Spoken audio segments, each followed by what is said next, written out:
Good evening. This is New Hampshire Cross Country with our seventh reveal, rankings reveal, powered by Runners Alley. And I'm Mike Smith from Messinic, holding up the Division III end of things, showing that we don't hold any rivalries that can't be overcome. We've got Scott McGrath from Oyster River right there with Brent Kasich of Co-Brown.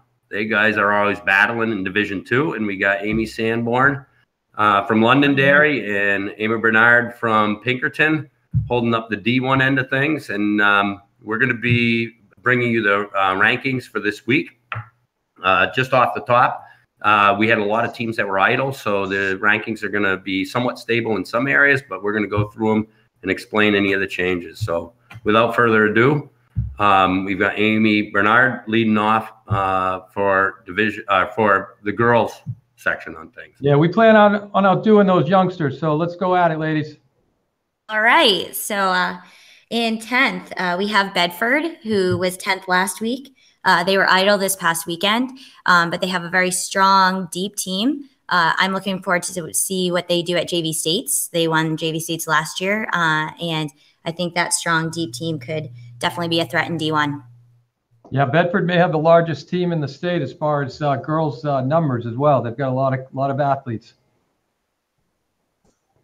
Holding on to the 9th spot, it's going to be Girton. They were also idle this week. But if you look back at the Battle of the Border, they were only 1 point away from Bedford. So I think they're real strong. I think we haven't seen the full Bishop Girton team yet. They have a real strong 1-2, Carolyn Fisher, Carolyn Toll. And, if they're healthy and ready to go, I think they'll move up the rankings through the next couple weeks.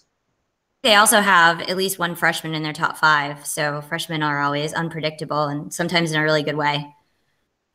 Yep. In 8th, we have Oyster River, who was idled this past weekend. They were in 8th last week as well. They have a strong team. Maybe Scott McGrath can tell us a little bit more.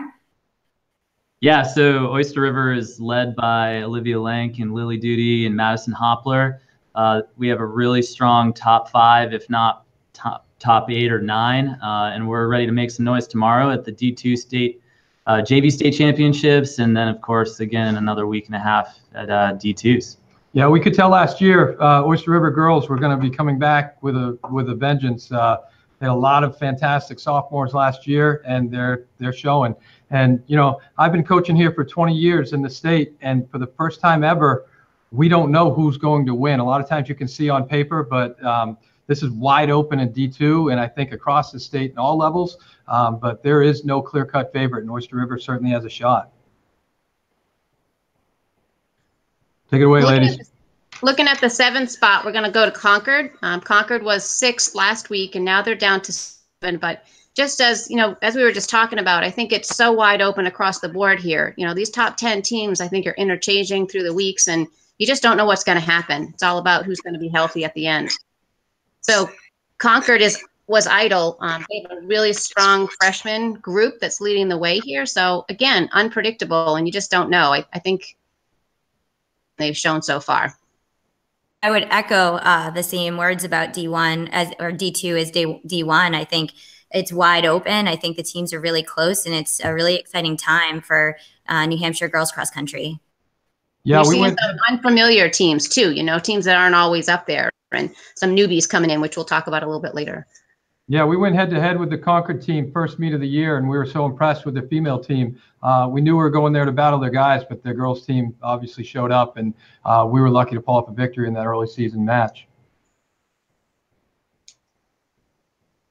In 6th, we have Souhegan, who was 5th last week. They placed 3rd at the Pelham Invite this weekend. They had a really strong 1-2 punch, and they definitely have some young girls to draw from. So I think they're also going to be a threat this season in New Hampshire. They've got a lot of experience, that's for sure. Yeah, Souhegan's been at the top of the rankings now for quite a few years. They certainly have taken over as New Hampshire's team of the year for a while, and certainly that changed last year with Pinkerton doing what you guys did, Amy. But Souhegan had 3 amazing years in a row, and we know that they're going to be peaking well. And as we mentioned, they're certainly a team that could pull off a victory come state meet.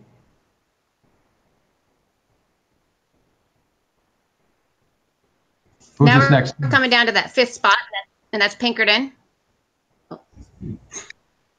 Pinkerton was second last week at the Pelham Invite to Co-Brown, and they were only 6 points behind Co-Brown. It's a real tough. It's just tough to say that they were, second behind Co-Brown, but they're 5th, and Co-Brown is 1st. But again, these teams are so close; it's just so tight. I just don't. We couldn't move them above some of those other teams because they hadn't gone, head to head with them. But I think we've got some injuries. Maybe Amy can speak a little bit about that are coming back. No. I think they're just stronger every week. Okay, so here's what we know. We know Pinkerton's going to do 2 things. They're going to be showing up in some old school warm-ups because they do that every year, and they're going to be coming to play. And Pinkerton every year is a team that we know is going to peak well, and they're going to compete no matter if it's a hilly surface like Manchester or flat like Nashua. They're going to be going there and competing, and so it's going to be good stuff.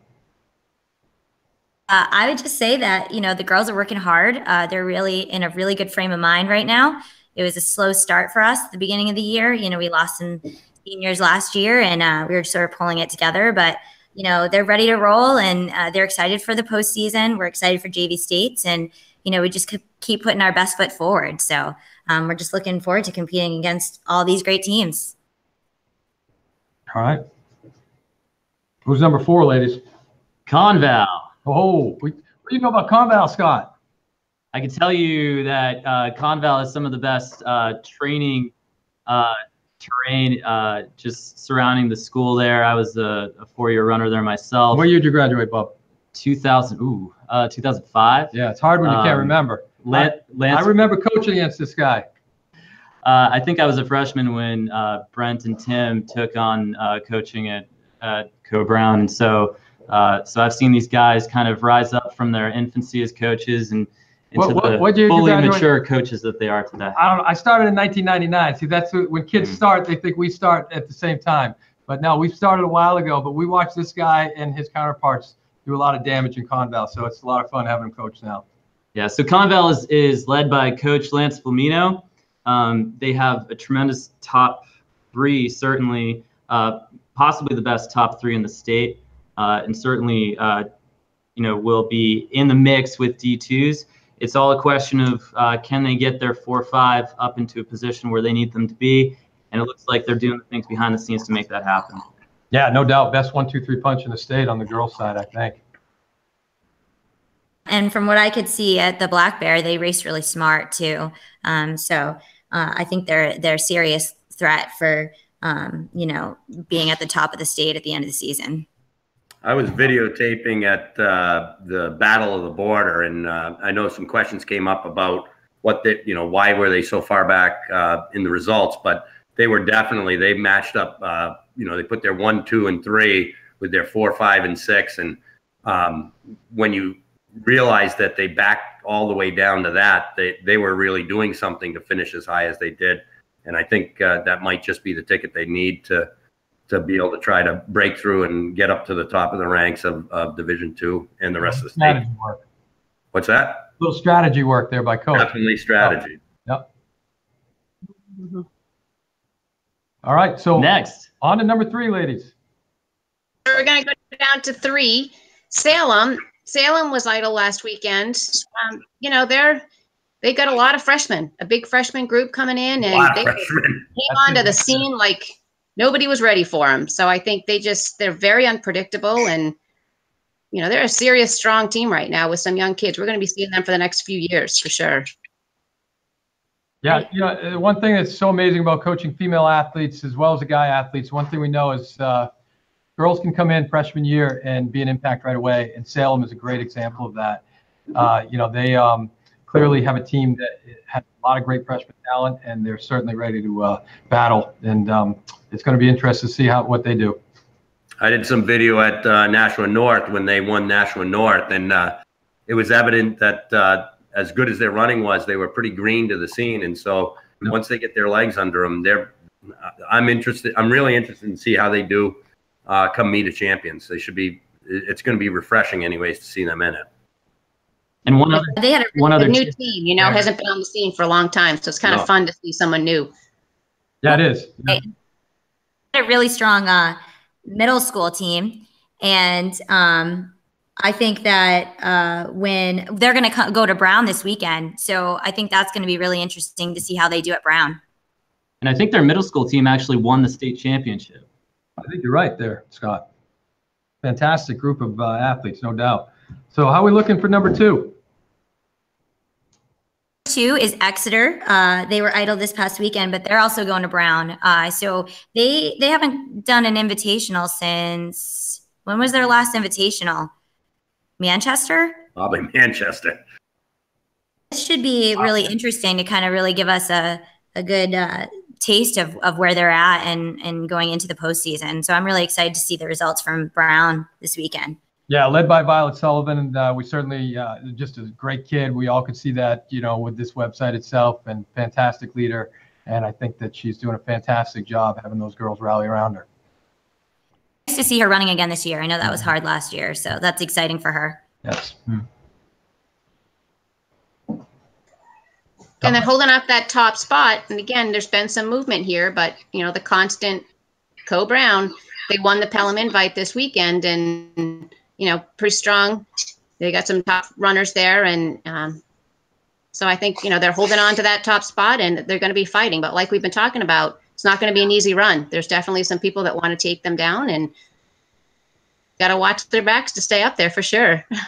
Yeah, holding on is the word, Amy. I mean, there really is no dominant team. I mean, years ago when our girls team won 6 in a row, we could sit there and feel pretty confident that, you know, there is no clear-cut team that's going to win this year. And I certainly wouldn't bet my truck on this one. It's going to be fun to watch, and we're going to be showing up and competing. That's all we can say. And we're led by Addison Cox, and we've got a pile of young athletes that are hungry, as well as some returning athletes with Abigail O'Connor and Ella Malone. And after that, we're going to see what we can put together to keep our pack time as low as possible. I think one of the other things that's different this year too is, you know, when you have, like you said, when you're kind of sitting comfortably up there, you can do things a little differently in the championship part of the season, you know, back off at Meet of Champions, or, you know, play your cards a little different. And there's so many teams up there, you can't do that. You know, you got to be strong in the D2, and you got to be strong in the Meet of Champions, you know, in order to make the New England. So it's definitely you got to think about it differently. Who is making New England's this year? There's probably every team that's ranked that's going to make New England's. It's going to be a lot of fun to see. You know, that's like you said. And plus, running on a flat course is different than a hilly. So we'll see how this plays out. So I have a question. I have a question for the group. So who is going to the Brown Invitational this weekend? Who comes to mind for you guys in terms of New Hampshire? We're not. The Co-Brown is not. We'll be idle this weekend. So what else is going on out there? We know you guys are going. Oyster River boys and girls will be at Brown for their final tune-up before the big dance. Exeter's going to be there, we heard, right? Oh, Pinkerton will not, but Salem is going to be there. And BG's gone in the past, so they may be there. I know they were there last year. They're scheduled to be there on DA. So. I want to say, I think that this is going to be exciting when it comes to New England's, because I think that the state of New Hampshire and girls running, it's going to be hard to make it to New England's, and then those 6 teams are, you know, likely could be in the top 10 of New England's as well. I think that's really exciting. Yeah. So question is, we want to talk about teams to watch on the girls' side. You know, I'll start off with my team to watch. You know, I like watching Merrimack Valley. You know, obviously they are led by one very strong Reynolds young lady, and it's a lot of fun for us because she runs in the Andover, New Hampshire area, and so, you know, that's my home away from home on Highland Lake, and so it's a lot of fun to see the Reynolds family training, and we know that she's got a team behind her, and we think Merrimack Valley could actually sneak out a top 5 finish and make it to Meet of Champions. So. Interesting. All right. I think the D1 school, you got to look at Nashua South. You know, led by Callie Coffin. She certainly has a nice lead there. So I think Nashua South is a potential as well. All right, my team to watch is Keene girls. I think Keene is one of the best places in the state to train, and I think that they have a tradition that goes back decades of real excellence. They're well coached, and they have 6 girls under 22 minutes at this year's CBC championship. So they're my team to watch, and I think I wouldn't be surprised if they're in the top 10 by the end of the year. You know, I'm a little surprised, but Scott said something pretty smart. And what I like is, and everybody, all the kids, you need to know this, is that we're very lucky to train where we do. And Keene is a beautiful place to train. Pretty much all of New Hampshire is. And there's a reason why New Hampshire kids are so tough. And one of the reasons is no matter what the weather, we deal with it. And, you know, you're either going up or down usually. And, you know, this is just a beautiful place to run. And what a great time of year to do it. So smart call, Bob. That's right. Yep. My team to watch would be Milford. I thought they had a really strong 1-2 led by Lauren Robinson this past weekend at Pelham. And they had a pretty strong pack there, and they were right behind Souhegan at the Pelham Invite. So I think that they could potentially crack the top 10. I'm going to give out a little D3 love for Hopkinton. Hopkinton this past weekend finished right behind Milford, actually, at Pelham. And when we looked at, I think it was early in the season, maybe the first rankings, Campbell girls were actually ranked in the top 10, and Hopkinton easily defeated them at Pelham. And so they've got a lot of young runners that have been cycling through, and I think that they're just starting to put everything together at this point, and they have an opportunity potentially to sneak into the top 10. All right, let's talk about these boys. Let's do it. Yeah. So, Scott, you're going to start talking about number 10. What you got, Bob? All right, starting off at number 10, they stay in number 10 from last week. In fact, the boys were fairly idle for our first few here. Souhegan boys placed second at Pelham. They had a really strong pack of 4 runners, all finishing basically neck and neck in the mid-17s. They've shown a lot of progress over the last few weeks. And if Coach Wilson is doing things how I know he usually does, he's going to have these boys peaking just in time for the state meet. Yeah, you know, kids that are out there watching right now, you guys may or may not know, Souhegan's got a great history of both winning championships and peaking at the right moment. And it's great coaching out that way. And they're always a team that is ready to compete at the end of the season. And we look to them to be a very competitive group. And they got the Bumblebee uniforms. I mean, Bumblebee uniform that's new. I haven't seen that before. Jeff, if you're watching, what's that about? I love it. I think it's great. I'm going to grab. Stick out. That's what it's about. You want to stick out as a coach. Yeah. It's good to see your athletes. I'm going to grab number 9 because I don't want to do number 8, and that's Hanover. They were second at CVCs this last week to Keene, very strong team.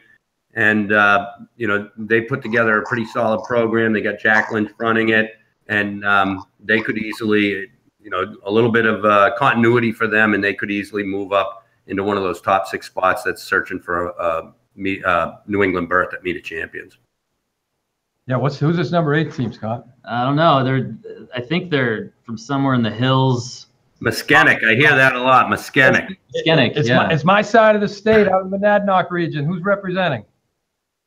All I know about Muskenic, New Ipswich, and the surrounding areas, there is nowhere that is flat, and so it's a relatively small school, our D3 contender here in the top 10, but they produce consistently year in and year out top-notch athletes. Just quick shout out to Landon Valancourt.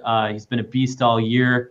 Ran really impressively at Manchester Invite, ran really well this past weekend at the Cougar Classic, and I expect him to be right at the top of D3, if not the state as a whole. Yeah, in spite of the coaching, they seem to show up year after year. Must be some talent that's fed to them from a middle school program or something.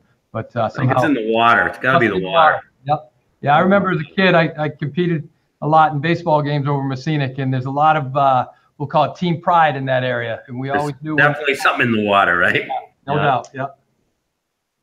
All right, on to number 7, Pinkerton. Like I said, they're going to be showing up in the old school warm-ups, and they're going to be coming to compete. Probably the most enthusiastic man in all of New Hampshire is Mike Clark. He has his guys ready to go. He is somebody that is going to be enthusiastically running the show with his group. We know that they are a team that has a nice small pack time, and they certainly are rebuilding this year, but in their process of rebuilding, look for them to be one of the top finishers in the state.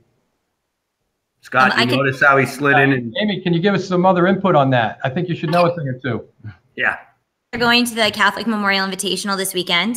And I know that Joe is looking really strong, and they're working on getting that pack to move closer to him. And I know they've been doing some really strong workouts. We had some meet cancellations these last couple weeks, but I think they're ready to go this weekend. And I think you're going to see some big things from them.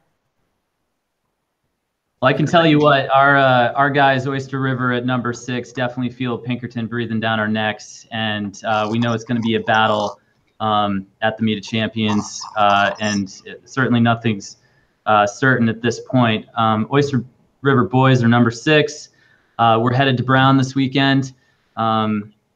We've had some great training. We took the last weekend off, so we're ready to really hit Brown hard, and Andy O'Brien's been leading the charge with us. Henry Keegan's been looking great in workouts and coming around in races. Miles Carrico finished very high in D2, and we also have several other boys that are definitely ready to make their names known in D2. Yeah, I mean, I don't know if it's my gray hair, but I can't remember who won the state meet last year. I can't on the D2. Who was that? It was us somehow, by the skin of our teeth. That's right. It was a heck of a match, and Scott, absolutely, you guys were amazing that day, and believe me, we know in D2s you're coming to play, man. And so it's definitely, this is going to be a moment for both of us to have our teams, once again going head to head. We seem to do that a lot. I don't know what separates our two teams, about 10 miles, somewhere in there. Route 4 rivals. We could literally do a long run to each other's schools. It's great. It's good competition. Good stuff. And so, kids make a decision, to train. And I think both schools have a great history of that. And this is certainly a sport that is a summer sport played out in the fall. And, you guys are following the Gephardts and their great tradition. And so, and I know that Amy, your dad coached there years ago as well. So Oyster River has always been a school that shows up each year. So here they go. God, I got a question. Yeah. Is that the big guy running in JVs tomorrow? Because I want to know that in case I'm broadcasting that. What's his name? The monster. The New England Championship wrestler, you mean? Noah Strout? Is that the could be? Yeah, that guy he is huge. He's ready to go. Fun to watch him race and be right up at the front. So I'm hoping he's running tomorrow. Is he on your varsity? Noah Strout's running tomorrow. So nice. That's going to be awesome. Front, big dog. Yeah, I got a lot of friends. I got a lot of friends that are wrestlers, and a lot of people compare in a very different way, but they make the comparison between wrestling and distance running. It's certainly a testimony for him to be able to do both sports. Absolutely. Number 5, we got Londonderry. They play sport in the varsity race at Manhattan. They got Will Heenan back at the helm there. Very strong contingent of guys that are running with them as well. They seem to be working their way on the up, and that makes them very dangerous come into the season. Yeah, it's personal for me a little bit because my son, I've been coaching him for years, obviously, and we do all these middle school meets, and we've been watching Londonderry's middle school program just amazing over the years, and they certainly set the bar, and now here these kids are up in high school, and it's kind of the same names of the kids we battled in middle school, and here we go. This is just going to be an amazing group, and it seems like they're starting to get healthy and obviously going to be racing well come postseason. All right, let's go to Winnacunnet at number 4. They were number 5 last week. They're here at number 4. They were idle this past week. They have a really strong 1 through 4 punch led by Colin Donnelly. We know that these guys are going to be bringing it, and every week we've seen their number 5 just inching closer to that, just bringing that pack time down. So I've been very anxious to see what Winnacunnet does at the D2 meet. I think they're going to shake things up, and I think they've been training for it, really since last spring. I like the way that you say anxious. To me, these are one of the most dangerous. They might be the most dangerous team in the state. Yeah. If they're if they can get all 5 of those guys firing on all cylinders, watch out. Yeah, many times my boys are well aware of all the Winnacunnet boys and realize that they're certainly a team that is going to make a challenge, and certain times during the race they're actually beating us. So finishing strong is the key to the sport, and there's certainly a team that's going to be contending come Meet of Champions and state meet. We're going to move on to number 3, and that's Keene. Scott's going to help me out a little bit with some of the names. I don't know the Keene team as well, but like Scott said, it's an amazing place to train. It's an interesting thing that happens with Keene a lot is we don't see them a lot throughout the season, and then they start. They always show up in the rankings, and then they do a lot of damage come postseason time. So what do you got, buddy? Yeah, so Keene guys have been coached by Dave Goldsmith in the past, and there's a legacy and a tradition of excellence there that goes back like 15, 20 or more years. Tom Anderson is another one who I know has been involved with the program. They're led by Jake Velasquez, and then they have the Kindop brothers, a freshman and a senior, I believe, who are just both hitting it, really in stride and finishing closer and closer together. Closer to Jake. They had 5 guys sub 17 at the CVC championship. They swept the top 4 spots. So I'd say it's anybody's guess where they might fall in comparison with some of these other schools they don't race with, but we know they're going to be up there. They're in the conversation. All that came out of his head. He knew a lot about Keene. Yeah, good job. I certainly would love to see them race a little more in New Hampshire because they kind of that you just don't know what's going on with them. It's kind of tough to compare when you're not racing against teams that you're racing against other kids in. But like you said, they're always there at the end. All right, so who's this team number 2? What's that school about? So I heard some bad coaching out that way. Co-Brown, baby. I think it's you, Scott. I think that's who we're on. Talk about us. All right, I'm going to talk about you. Got to do it. All right, we've got Dawson, Luke, Wyatt, Gavin. Is it Logman? Well, Log Dog is his Log name. Dog. Logan Mahaley, real name, but everybody calls him Log Dog now. He Logan. likes that. Yeah. Nice addition to your varsity. Yeah. You've these guys have seen freshmen, very strong freshmen. In fact, the top freshman in the state of the media champions. Yeah. Your guy last year. Must be his mother's genes. Must be. Yeah. Luke's really emerged as a breakout sophomore, which can be hard to follow up after a really strong freshman year. Yeah. And then Wyatt's riding that wave right along with them, finishing right there. These guys are so consistent. They swept Pelham, and there's no reason to think that they won't be up there in the conversation. They've given Concord. I don't know if Concord would admit it, but I think they've given Concord a scare a couple of times. So. No, they won't admit that, but we've watched Concord for years, and we can kind of segue right into that. Number 1 team remains Concord, and a lot of those boys we raced against in middle school. Again, my son's been doing this since 5th grade, and so basically there's a lot of Deerfield kids that are performing at a very high level, led by Forrest Gump. Jimmy Mack, I hate to say, is actually a friend of mine. Jimmy, and they're a tough team that is coming to compete. We know that they left last year's New England's with a taste in their mouth, so we look forward to seeing what Concord can accomplish, but also know that my boys, and I'm sure many other teams, are coming to race. So that's for sure. So what do they want to know? JV states? So we've got a question here. The question is, who are our picks for JV state meet?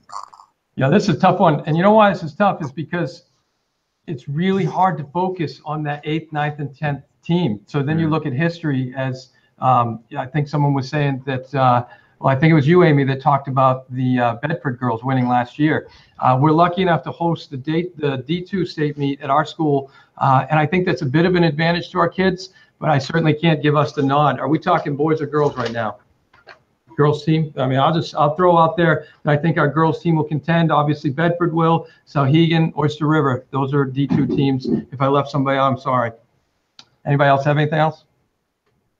And then on the boys' side too, I think Oyster River and Co-Brown. I think it's going to be a battle between them. I think we each bring numbers 8, numbers 9, numbers 10 that would be varsity level athletes on other teams. You're going to be racing your varsity guys again this year. You're going to put JV guys in. It's never happened. That's never happened. It's always been our 8, 9, 10, baby. We know that. But seriously though, wasn't it a tiebreaker on the last 2 years? I think it was it? I think between us, it was that close. It was really. Oh yeah. It might. I think you guys the year before, we might have got last year, vice versa. It was tight. I think it was vice versa. I think you got us 2 years ago, and we got you last year. But it always comes down to that 5th runner. It's going to be really exciting racing. Yeah. And then for the boys, D1, I think the nod's got to go to Concord because they're bringing guys in at 8, 9, 10 that are running mid-17s, and then probably pick on the girls' side. It's hard to say. Yeah. Ladies, what do you think as far as D1 on the girls' side for JV? I think the bigger the team, the more the advantage. So I think Bedford definitely has a strong advantage being a big team. Also Concord. I know my girls are ready and they're willing to fight for it. I know BG should have a strong JV team. So I think any of those teams are definitely in the running. Yeah, I think I'd probably agree with Amy there, and I'd probably say it's Bedford, BG. Bedford and Pinkerton would be probably my pick. Yep. All right, Teams to lastly, teams to watch. Who do you have for boys? I love that Campbell team. They're a great team as far as obviously led by Jeff and does a great job both on this website and running a great race. He ran right in the middle of the pack with my my guys over the last weekend at Pelham, and they're closing the pack nicely. And I think that they have a very solid chance of competing, making it to meet champions. I'm sure that's a goal. So certainly shout out to Campbell. All right, and then my pick has to be Nashua North boys. Nashua North, get this. So we've got Londonderry at number 4, right? They averaged 13.44 per man at the Manhattan Invite. Nashua North averaged 13.52, 8 seconds off, and they had a really good 1-2 punch. They actually had 1-2 come in before Londonderry's 1-2, so I've got to give them the nod and give them a shout out for the statement. Yep. Ladies, Mike? I would go with Campbell as well after watching them race at Pelham. I think they had a really strong pack, and if those 4 move up a little bit, I think they definitely have a chance at being in the top 10 teams of the state. Okay, awesome. And Amy? Yeah, I think I'd agree. I think both of those teams are definitely ones to watch, and they seem like they're hanging right onto the edge there and just trying to get in. All right, so we thought Mike was looking a little bit cranky, but it turns out he's just frozen. So we're not going to get his pick of the year, but we do need to thank Runners Alley for sponsoring this website, and we want to wrap it up. Those of you, I'm thinking that Scott and I look a little bit like the old men from the Muppets as far as stuck up in the balcony. I don't know what their names were, but maybe a few more gray hairs and we can pull that off. But thanks for watching. Someday. Yeah, someday. Thanks for watching. I think I could be your dad. You guys weren't quite as mean, though. Those Muppet guys were mean. They were cranky. Yes. Yeah, they were cranky. We'll work on the cranky factor. Yeah, we'll put that off camera. Thanks, everybody.